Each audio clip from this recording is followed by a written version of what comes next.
Okay, welcome back to whatever this channel is now. Three things today. We're going to do an unboxing, or we're going to open some mail, and we're going to go through my James Horner collection, which isn't that big. I was quite surprised. There's only a few of them. And we'll cover Maurice Jarre today. So we're going to do some James Horner music and some Maurice Jarre, but quick unboxing. This came in the mail today. It's another eBay purchase, so I hope it's okay. Brand new. Try something different. I'm going to open it with this piece of pasta, which I keep stored behind my ear. There was a video about that. They didn't mention that in the video though. Yeah, that's not working. Okay.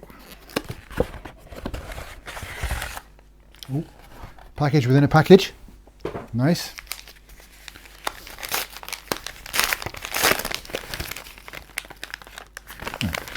Package within a package.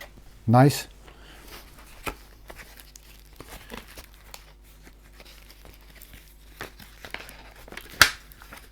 Weird cut-off envelope.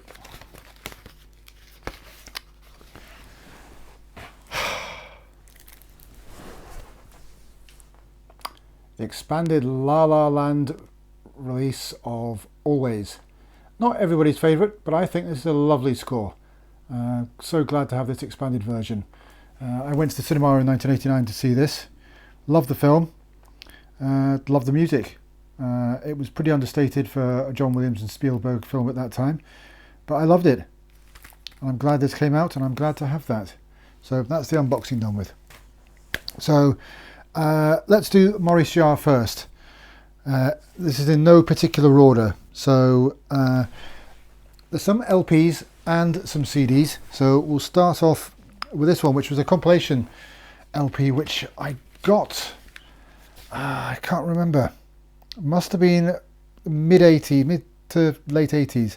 It's dated 87, but it's the film themes of Maurice Jarre, and it included a suite of music from Lawrence of Arabia, Rosie theme from Ryan's Daughter, Dr. Zhivago, Adela's theme from Passage to India, Building the Barn from Witness. I think that's one of the reasons I bought this, because this was the Royal Philharmonic Orchestra, and this was the first time I'd heard Building the Barn done by an orchestra, which is stupendous.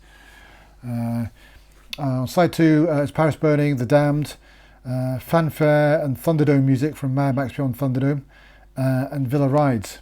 Now later on I upgraded to CD when I started collecting CDs at the end of 89, beginning of 90. So yep, got those two. Next up, Enemy Mine. I love this film. I still love it to this day. Some of the effects are a bit dated, but it's still, I still think it's a spectacular looking film, and I love the performances by Dennis Quaid and Louis Gossett Jr. Directed by Wolfgang Petersen, who went on to do some other films. But yeah, this was released on Vats Entertainment Records, or TER, which had a license to produce records, I think from Varese and maybe a couple of others. But yeah, love that. And then later on, Varese released the deluxe edition, which is great. I'm not a huge fan of Maurice Jarre's electronic music. It can get a bit... it's just electronic, but the orchestral stuff in Enemy Mine is mind-blowing. It's so rich and thematic and just epic. I hate that word, but yeah, it's epic. But yeah, love that score, love the film. Available on Blu-ray as well, where people buy Blu-rays. Okay, another one I went to see in Carlisle in the north of England. Mad Max Beyond Thunderdome, and this was the LP release of Tina Turner's songs We Don't Need Another Hero and One of the Living, and it also had a long suite of music from Maurice Jarre and the Royal Philharmonic Orchestra. It was only about 15 minutes though, so it's a bit of a weird thing, but it's a gatefold, but just one LP. That's what's in the middle, and lyrics for the songs there. But I was disappointed there was only 15 minutes of music on that. But later on, Tadlow produced a 2-disc complete soundtrack or score to the film. That's wonderful stuff. Yeah, but I love the Mad Max films. The Mad Max Beyond Thunderdome was very different to the previous two. I don't think George Miller's heart was in this one. I think he'd had some tragedy in his life up at this point, but it's still a fantastic film, I think. Plan, there ain't no plan, but yeah, great. I don't remember buying this. It's a lovely score, but I really don't remember buying. I must have bought it from Virgin Megastore, and it was probably Newcastle upon Tyne. We are the lads. But Jesus of Nazareth, Jesus de Nazareth, French release. But I haven't listened to that for years, but I remember it being lovely. Top Secret, funny film. Love this film. Still love it to this day. It's just packed full of just stuff. Very funny. Maurice, I love Maurice Jarre's score. Like a lot of the scores for the Zucker brothers and Jim Abrams films, they take it deadly seriously, which makes the comedy even better. But yeah, I'm when I can afford it, and if it's still available, I'll get the La La Land expansion of this. But that's great stuff. David Lean's last film, A Passage to India. Now I believe this won an Oscar. I'd have to check that, but yeah. And I think it was Maurice Jarre's last score for David Lean, obviously if it was his last film. But a lovely little score. No great shakes, but just a very nice score. Lovely theme as well. But yeah, I remember getting that. It's unusual. It doesn't have the title of the film on it, but it's Witness. Has it on the back though. I bought this because it was a Harrison Ford film. And when I listened to the score, I was disappointed, apart from the Building the Barn cue, which even in its electronic form is very good. But I'm not a huge fan of the Witness score as such. I'll have to revisit it again just to see if I've changed my mind on that one. But Maurice Jarre and his electronic noodling in the 80s, not a huge fan of. But the Building the Barn, great cue. CDs. Ghost, good film, lovely score, lovely theme that Maurice Jarre wrote for the film as well, but it gets overshadowed by Unchained Melody. But dig out that score if you can, and listen to Maurice Jarre's theme for that. It's lovely. A minor little Paul Hogan film, Almost an Angel, but a great little score. Maurice Jarre had a tendency to get a bit peculiar sometimes, old-fashioned, overly melodramatic, but when he was on point, he was really good. But I really like that. I need to pick up the expanded version of that. Of course, you should all have Lawrence of Arabia in your collection. It's one of my top 5 films of all time, Lawrence of Arabia. It's an almost perfect film. It's just stunning, spectacular. Music is stunning and spectacular as well. Not a very long score for an almost 4-hour film, but great stuff. Make sure you have this in your collection, whichever version. I think that's the re-recording done by the Philharmonia, and that's the original soundtrack. And the only other one I've got is Dr. Zhivago. Again, I love the film. You know, it's long and it's eventful. It's colourful. It's just great drama, and a great score for it as well. So yeah. So now, I forgot. I don't know where it is at the moment. It's in my Jerry Goldsmith box, which is through there somewhere. But Maurice Jarre's Rejected score for, can't remember it. Wild River. You know the one. Jerry Goldsmith scored it. But Intrada released the double disc one. I can't remember what it's called. You know the one I'm talking about anyway. Anyway, James Horner. No particular order. Let's do some LPs first. Red Heat from 1988. This was issued by Virgin. Again, I haven't listened to this score for years. I just remember it being very James Horner-ish 80s, but with some great choral stuff on there, if I remember rightly. Just found another piece of pasta. Cocoon, The Return. I could have done Cocoon first, but Cocoon, The Return. Again, there's lots of big band stuff on that. Prefer the original score to this one, but there you go, that's it. Okay, now we have the TER edition of Aliens, and then we have the TER CD of Aliens, and then the Varese expanded Aliens. Glad I got that. Again, that wasn't a happy time for James Horner. He and James Cameron didn't work again until Titanic. So, but they made up. One of my most recent purchases, but I got that at the time the film came out. Willow. I thoroughly enjoyed the film. I think I mentioned this before. I saw it in Winchester in England in 1988, in December 1988. And that's the back of it. Yeah. And then later on I got the CD of that same album. Lovely stuff. And then in the past week, it took 2 weeks to get here, the expanded version, which I'm sure you all know about. Okay, next one. Love this score. The film's a bit... you have to be a certain age, but Krull, I think, came out in... when was it? 83? 84? 83? 84? Whichever year. Early 80s. I was a bit disappointed in the film. It was a bit meh. Special effects were a bit meh. But the score was stunning. Absolutely stunning. Performed by the London Symphony Orchestra. And this was still early James Horner. So wonderful stuff. And I was so glad to get the expanded version. That's the La La Land 2-disc version. Lovely, lovely stuff. Had that for over 35 years. Let's get to his Star Trek scores. Of course, Star Trek 2, The Wrath or Wrath of Khan, depending on what continent you live. Wonderful, wonderful score. Fell in love with that score from the first time seeing the film, which I saw in Kendal, which is just south of the Lake District in England, on a very rainy day, holidaying with my dad. We'd been camping, and we weren't going to sit in the tent all day while it rained, so we went to the cinema and saw that. Of course, later on, got that one.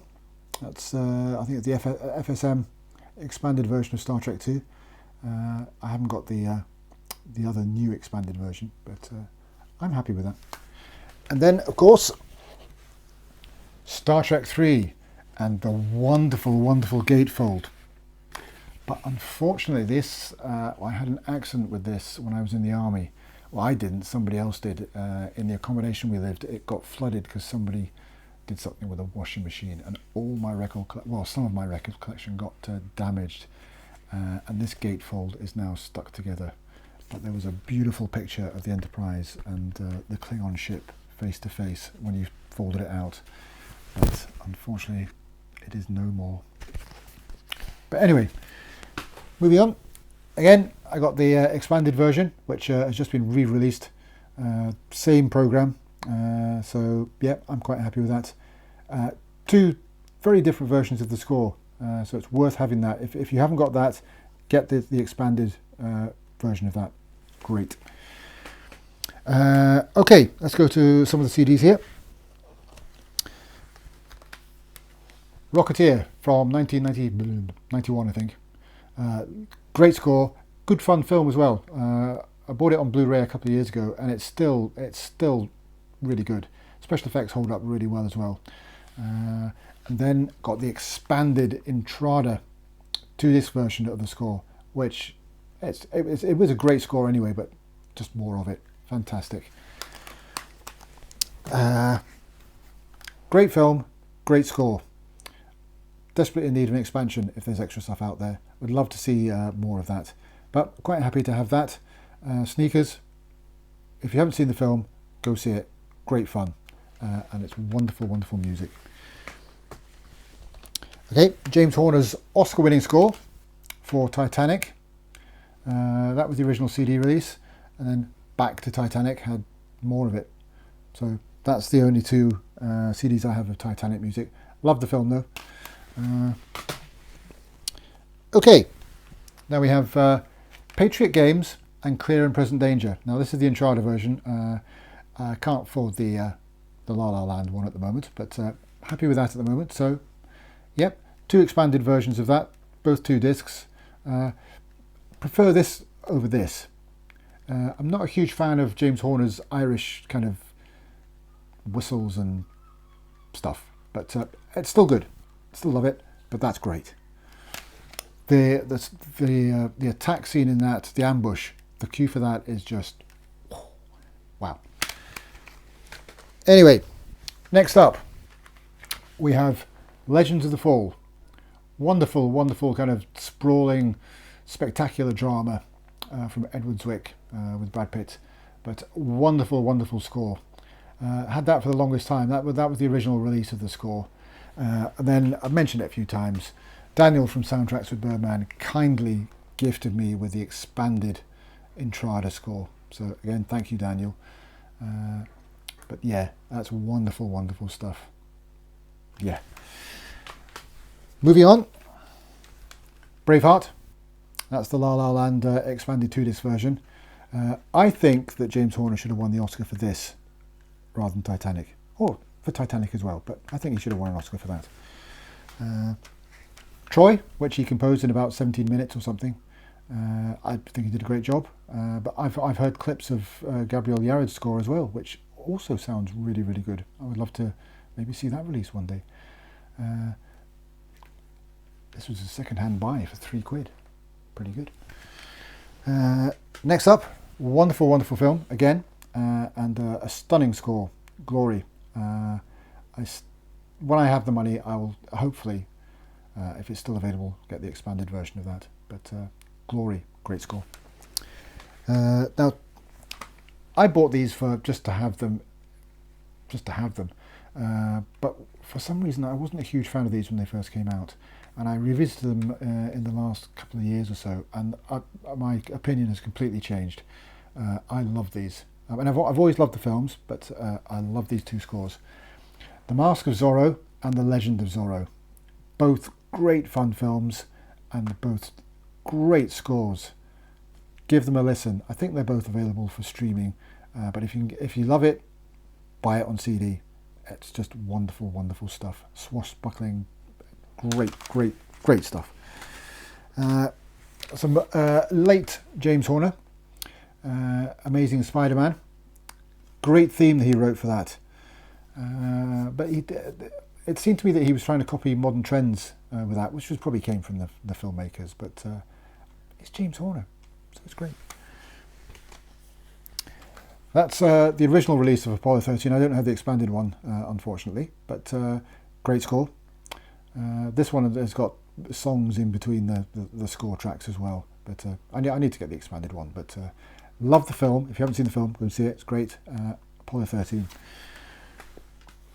Avatar. Love the film. It's one of those. The story-wise, it's nothing new, but just experience-wise, visuals, just everything together. Audio, visual, music, everything together is just an experience. It's kind of over 2.5 hours of just wow. And I'm not a fan of 3D, but seeing this in 3D was absolutely spectacular. It was the best 3D I've ever seen. There's an opening scene where the guy wakes up in his cryopod, and there's something out of focus in the foreground, and it suddenly comes into focus, and he goes out of focus. And it's there floating in the middle of the cinema, and it's just beads of sweat. It was just amazing. But yeah, James Horner did a fine job for that. I'm a fan of this film. I love the film, and I love the score. And some people are a bit about it, but I love it. It's lovely, lovely stuff. I had no idea what was going on in the film for the first half of it, which I suppose is what they wanted, without giving anything away. And then when the twist came, I thought, no, it's not a twist. It took a while for it to sink in, but yeah, still love it to this day. Still brings a lump to my throat. God, this is filthy. Anyway, The Perfect Storm. Great film. Very early kind of CGI water effects, which are okay. They still stand up, but it's just a really good film, and a wonderful, wonderful score. Check it out, get it. It's really good. And then we have a couple of compilations here, and some early kind of City of Prague Philharmonic recordings. I should have worn my glasses. It's got Battle Beyond the Stars, which is really good. Cocoon, Apollo 13, Titanic, Glory, Red Heat, Ransom, Deep Impact, Name of the Rose, Patriot Games, Field of Dreams. Oh, I haven't got Field of Dreams. I need to get that. It's got loads of stuff on there, but it's a great overview. These compilation CDs are great if you're starting out. Are a great way to see whether you like the stuff, and it just gives you and sometimes you get some really rare pieces on these things. So yeah, they're good, those things. Did a particularly good John Williams, Jerry Goldsmith, and some other ones. And then Cincinnati Pops. Who doesn't like the Cincinnati Pops and Telarc recordings? This was Symphonic Star Trek, and this included stuff from the original series, the original first, kind of 5 or 6 films. But yeah, the Cincinnati Pops recordings under Eric Kunzel are just stupendous. Just great recordings. I had loads of these. Before I could get copies of full scores, this was the way I collected music that I wanted to listen to. But yeah, they were great. And I've got a couple of that's filth from that other CD. I've got Collage, which was the last work that he had released. I haven't really listened to it that much, but it's James Horner. And Pas de Deux from James Horner, another kind of non-film work. Yeah, it's a shame he went when he did. Still very young, but yeah, that's my Maurice Jarre and James Horner stuff. As I say, it wasn't a lot, but excuse to show it off. So till next time, good day.